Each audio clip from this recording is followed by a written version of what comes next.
Hi all, welcome to our channel Turkey life style.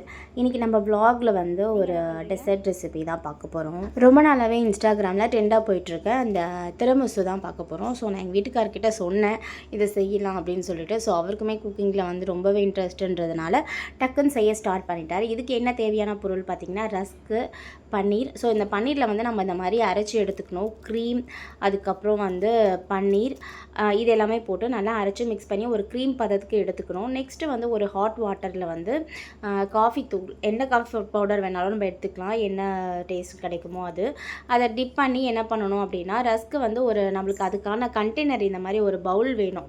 பிளாஸ்டிக்கோ இல்லை வந்துட்டு கிளாஸோ இந்த மாதிரி ஒரு கண்டெய்னர் இருக்குதுன்னா அதில் வந்து ஃபஸ்ட் லேயரில் வந்து நம்ம அந்த காஃபி தண்ணியில் வந்துட்டு அந்த ரஸ்க்கு ஒரு பிஸ்கெட் என்ன வேணாலும் நம்ம யூஸ் பண்ணிக்கலாம்.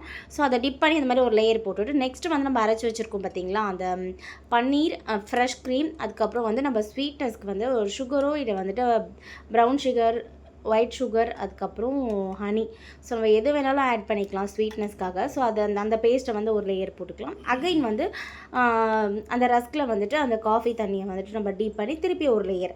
ஸோ இந்த மாதிரி வந்துட்டு நம்மளுக்கு ஒரு 3 லேயர்ஸ் வந்து நம்ம போட்டுக்கிட்டோம் அப்படின்னா வந்து இதோட செட்டப் வந்து கரெக்டாக வந்து செட் ஆகிடும்.